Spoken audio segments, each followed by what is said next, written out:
itu, meskipun orang itu tidak mempunyai perangkat ilmu tafsir gitu loh, ibaratnya gitu Mas Andi. Karena kan kita ini selalu di apa nih, kayak di ada momok menjadi momok gitu. Kalau gitu, tidak tahu ilmu tafsir, itu berdosa, jangan memahami. Nah gitu. Kayak gitu. Tidak seperti itu. Memahami Al-Qur'an itu adalah mudah gitu. Dan ini jaminan Allah kok, bahwa memahami Al-Qur'an itu mudah. Al-Qur'an itu mudah bagi semua orang gitu. Kalau kita punya paham kemudian dasarnya ini, cantolannya ini kepada Al-Qur'an, itu kan bagus kan gitu. Dan ulama-ulama, termasuk ulama di Indonesia ini, itu kan juga punya pandangan. Termasuk saya ingat ya, ada seorang guru yang menyatakan bahwa Mbah Yai Abdul Hamid Pasuruan itu beliau pernah menyampaikan satu nasihat itu, bahwa pemahaman itu asalkan dicantolkan kepada ayat Al-Qur'an itu benar gitu. Gitu. Jadi asalkan dicantolkan kepada ayat Al-Qur'an, dicantolkan kepada sunnah Nabi, dicantolkan kepada pendapat ulama, itu bisa dipertanggungjawabkan gitu. Artinya kita bisa melakukan itu sesuai dengan pemahaman kita gitu. Dan itu fatwanya pasti benar gitu ya. Pada suatu saat Rasulullah itu menyuruh orang di dalam masjid, kemudian yang di luar ini itu ikut duduk. Setelah peristiwa itu terjadi disampaikan, padahal orang yang di luar itu tidak disuruh. Dan orang yang di luar itu ikut duduk gitu. Dan itu dibenarkan oleh Rasulullah. Artinya apa? Ya, apa yang dia pahami itu, padahal dia kan nggak disuruh. Tapi dia nangkep bahwa dia nyuruh dirinya gitu. Yang disuruh itu orang yang di dalamnya. Jadi kalau kita membaca sesuatu, kemudian kita merasa bahwa ini maksudnya begini, kemudian kita melakukan, itu tidak salah. Menurut saya itu sambil sejalan nanti kita mengkonsultasikan sama tuan guru, sama ustadz, dan memantapkan dari Sebagai langkah awal tadabbur menurut saya perlu kita lakukan dan kita dorong untuk kita masyarakatkan, kemudian kita sosialisasikan, kita bikin sebagai sebuah tradisi tadabbur Al-Qur'an itu. Karena tadabbur itu sendiri artinya menghayati gitu. Hayat itu artinya hidup kan gitu. Gitu. Kita break dulu dan nanti kita bahas lagi. Dan ini pastinya dekat banget sama anak muda, jadi sestingkan gitu pasti berada suara kreativitas. Program from Suara Kreativitas, Sobat Kreatif. Setelah tadi kita udah ngobrol banyak banget sama Pak Busari juga sama Kak Sandi. Ini udah ada yang tanya nih Ustaz di WhatsApp. Kita bacain ya. Dari Raffi, yang pertama katanya, bagaimana sih cara kita mengajak teman untuk kembali ke Al-Quran? Itu yang pertama dulu, mungkin bisa dijawab dulu nanti baru ke pertanyaan kedua. Siapa nih, Kak Sandi atau Pak Busari? Nah, Pak Busari. Bagaimana cara mengajak teman untuk kembali ke Al-Quran? Mungkin maksudnya yang Raffi ini temannya agak sedikit maksudnya nggak terlalu dekat sama Al-Quran gitu. Memang pertama ini kalau mengajak teman ini kan sebenarnya intinya kepingin bagaimana kita menumbuhkan rasa cinta terhadap Al-Quran. Jadi dengan kesadaran bahwa Al-Quran itu sesuatu yang harus kita imani, kemudian sesuatu yang harus kita cintai, itu mungkin yang pertama kali yang harus kita lakukan gitu. Mungkin kan dari belajar itu, kemudian nanti dari sedikit-sedikit gitu. Memang mengajak orang lain untuk mengajak orang lain untuk mencintai Al-Quran, untuk mempelajari Al-Quran itu tidak gampang gitu. Perlu menumbuhkan kesadaran. Kita perlu mengetahui selanya, apa itu istilahnya itu. Gimana caranya dia bisa? Bagaimana kemudian dia itu mau mempelajari Al-Quran, mau ngaji dulu dari situ, kemudian nanti ada upaya-upaya berikutnya yaitu peningkatan di dalam memahami atau di dalam tadabbur Al-Quran ini. Jadi ya kita harus meyakinkan, namanya orang mengajak itu harus meyakinkan kepada orang lain bahwa Al-Quran itu sebagai pedoman umat Islam ini yang harus kita cintai, yang harus kita amalkan apa yang ada di dalamnya ini. Bahkan salah satu nanti yang ditanya di kubur itu kan kitab Al-Quran ini, apa Imam Al-Quran itu sebagai imam kita, sebagai pedoman hidup kita, karena itu yang menjadi ukuran. Bahkan kan Al-Quran ini memiliki keistimewaan kan, diyakinkan Al-Quran ini memiliki keistimewaan dalam pandangan ulama.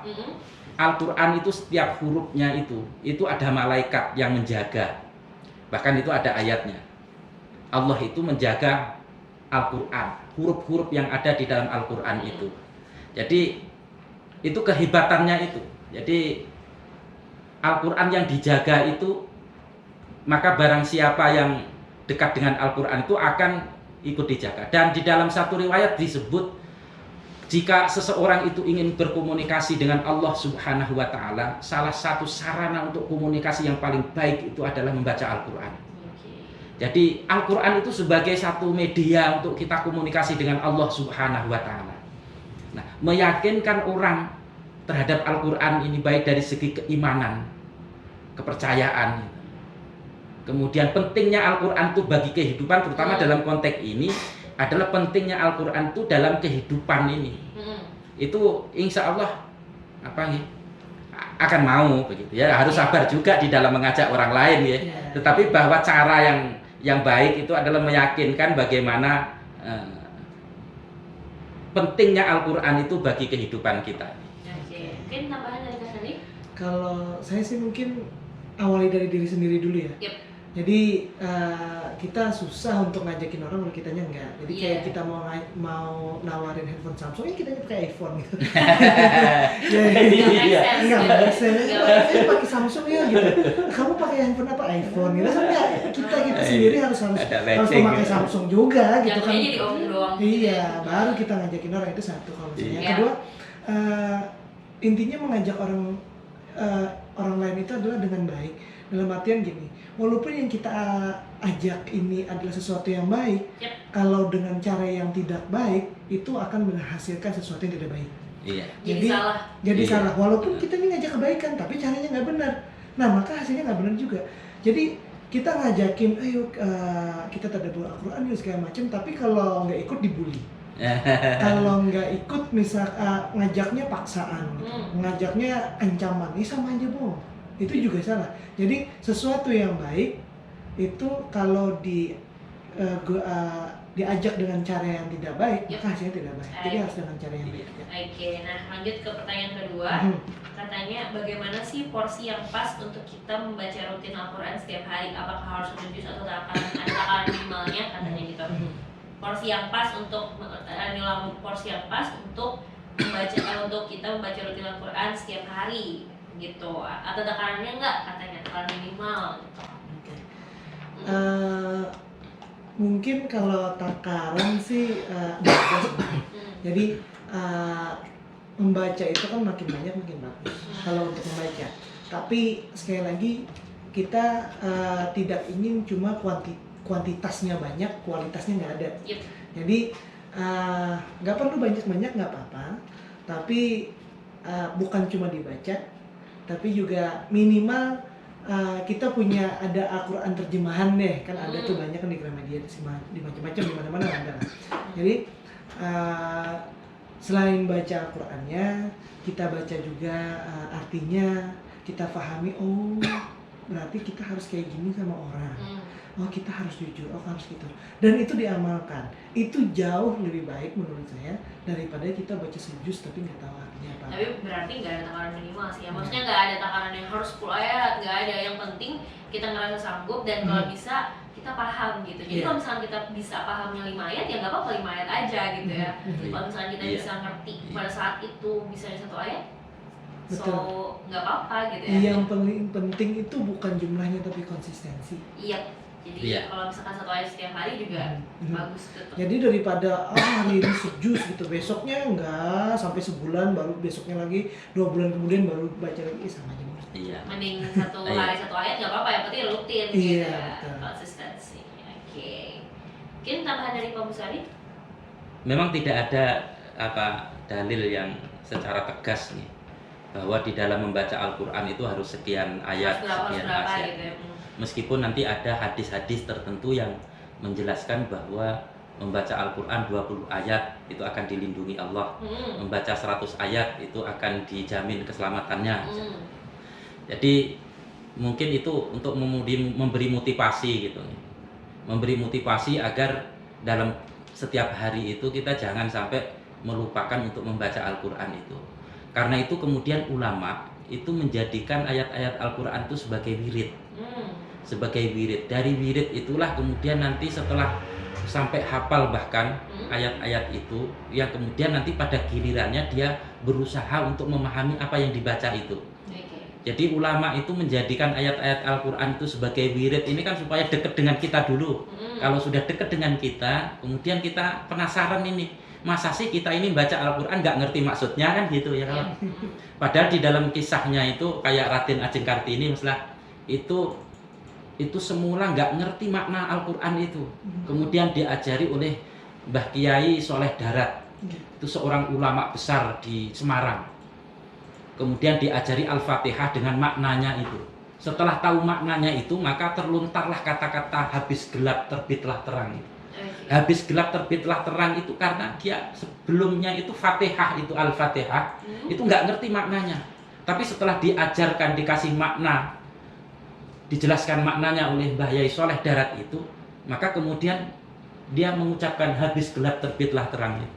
Jadi itu pentingnya memaknai, memahami gitu. Jadi cuman prakteknya di dalam tradisi ulama memang itu dijadikan wiridan. Membaca Al-Quran itu wiridan, Yasin kalau bisa setiap Jumat, surat Mulk supaya dijauhkan dari siksa kubur, baca Al-Fatihah sekian kali.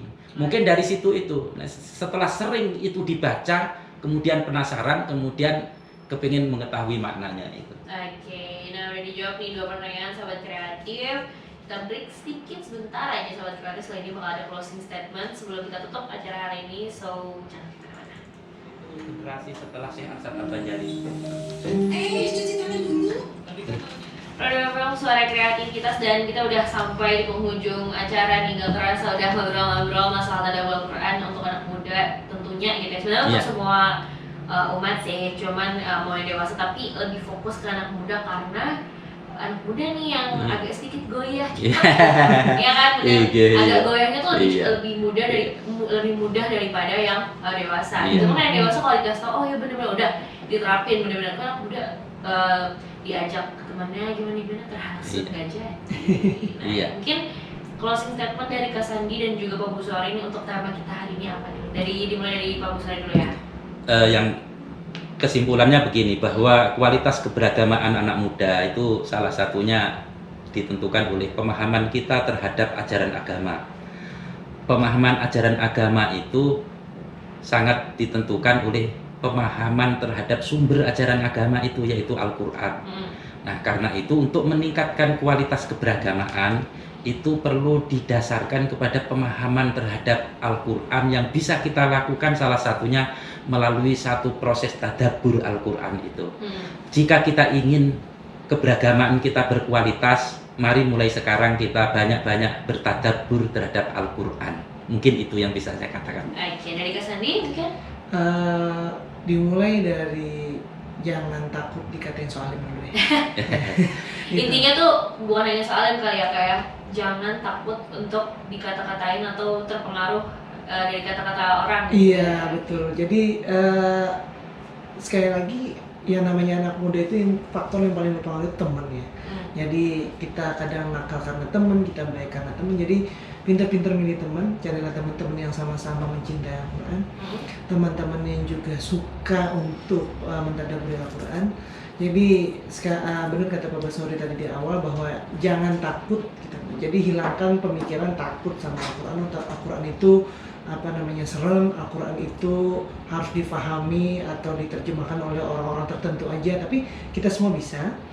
Dan yang penting nilai-nilai Al-Qurannya itu yang diambil, nilai-nilai Al-Qurannya itu yang diterapkan dalam kehidupan sehari-hari, sedikit demi sedikit, nanti lama-lama nggak kerasa, lama-lama nanti banyak. Daripada sekalian banyak nanti habis itu hilang, lebih baik sedikit tapi konsisten. Oke, tapi intinya sih lebih ke konsisten dan juga penerapan yang baik dan benar gitu ya. Apalagi umur-umur kayak maksudnya sekitaran kayak 17 ke atas tuh udah labilnya lumayan gitu ya. Untuk belajar tadabbur ini kayaknya perlu pembimbing lingkungan dan bimbingan yang baik itu pastinya fokus ya. Ini benar kata Pak Basori dan juga Kak Sandi bahwa kita nih sahabat kreatif sebagai anak muda kayak gini nih sebenarnya mungkin terdengar kolot nih, mohon maaf terdengar kolot, tapi sebenarnya terdengar kolot, tapi sebenarnya ini adalah salah satu unsur penting dalam kehidupan. Karena kalau kita mempelajari Al-Quran dengan baik. Ini yang ada ditangkap dari pembicaraan kita hari ini, Sobat Kreatif, karena semua yang kita pelajari lewat Al-Quran itu juga udah dijelaskan di dimanapun kita dengar ceramah-ceramah dan lain-lain, bahwa kehidupan kita semua sudah dituliskan dalam Al-Quran. Mau nggak mau kita juga bukan hanya mempelajari ilmu akademik gitu, yang buku-buku maksudnya, tapi kita juga harus membaca Al-Quran. Ternyata di dalamnya juga banyak jawaban-jawaban dari pertanyaan-pertanyaan yang ada dalam kehidupan kita gitu ya. Oke, terima kasih sekali lagi buat Kak Sandi dan juga Pak Basori. Terima kasih sekali ya. Terima kasih. Assalamualaikum warahmatullahi wabarakatuh. Waalaikumsalam warahmatullahi wabarakatuh. Sampai ketemu di program minggu depan, sahabat kreatif, dan selanjutnya bakal ada Just Music yang bakal nemenin kamu. Jadi stay tune aja terus di Proda FM, suara kreativitas.